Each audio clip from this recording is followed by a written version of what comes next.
the map for the divisional game. In this case, it's the same as what you find in the brigade level game. You notice here you have a circle, which is a victory point location. It has worth 2 victory points if you control it. To control it, you would have to control the copse of trees, the peach orchard, and the wheat field to have control of this location. If it's contended, because an enemy might be in one of the areas, then you would not get the points, but neither would the opponent. They have to actually take control of all 3 to get the points for their side for victory. Alright, and then I want to cover march while we're on this. If we started here, it would be marching 1, 2. And it would not be able to deploy at this point. If it marched 1, First Corps marched 1 here, then it could, instead of continuing on, deploy all the divisions of First Corps in the areas around this control location.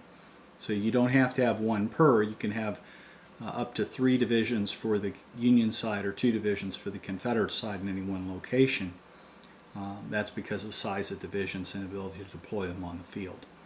So you could deploy all the divisions here, or deploy 2 here and 1 there. And again, if a commander's in the circle, they count as actually being in all 3 areas at the same time. That's why they're significant areas to control. Before we go to the next segment, which is going to be covering divisional gameplay, I wanted to take a moment and cover die rolls and Rally Around the Flag. First thing I want to show you is that we use 2 6-sided dice for all of our die rolls, and the numbers on these dice are added together to give you a total, so you'll get a number somewhere between 2 and 12, pretty standard. Some cards in Rally Around the Flag will give you special capabilities on your die rolling. You notice that this particular card here has reroll 2. That means any particular die roll can be forced to reroll. So if one side rolls a 9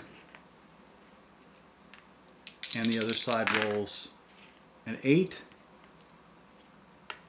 and if the player with the white dice was controlling the action, they could force the 8 to reroll. I would take one of the rerolls, dropping them to a 6, and they may decide to stop right there or continue and force a second reroll. They could reroll either their dice or the opponent's dice with that reroll. It doesn't matter. Second thing I want to show you is select. Select is a little different. Select allows you to pick the dice for your purpose. So select 3 means instead of rolling 2 dice, you would roll 3 dice. It still applies the same way. So in this case, if I was trying to pass a fire, I would take the 5 and 4, selecting the dice I want from 3 dice, get a 9 for the fire number. Or if I wanted to pass my military discipline, I would select the 4 and 2, in this case, to get the lowest possible number to pass my military discipline number. So we have 2 die rolling conventions that are used, rerolls and selects. They can be used at the option of the person playing the card. So if you notice a red number on the stand here, it is a 5, and that is the fire value for this stand of troops. All stands, no matter what level you're playing at in Gettysburg, have a fire value right next to them. And that is the number that it takes to get a hit against the enemy. But you always add the strength of the target. So in this case, I would need to roll above a red number or below a green number in order to succeed on a die roll. The green number is military discipline. The red number is the fire value of the troop that's doing the shooting. As you can see here, they vary depending on the particular troop type.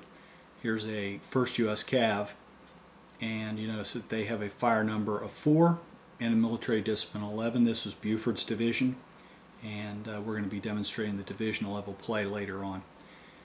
So just remember, that number or better for a red is a hit, and the number or less for a green is a success of military discipline, whether it's checking for morale, rallying, or trying to do a tactical maneuver.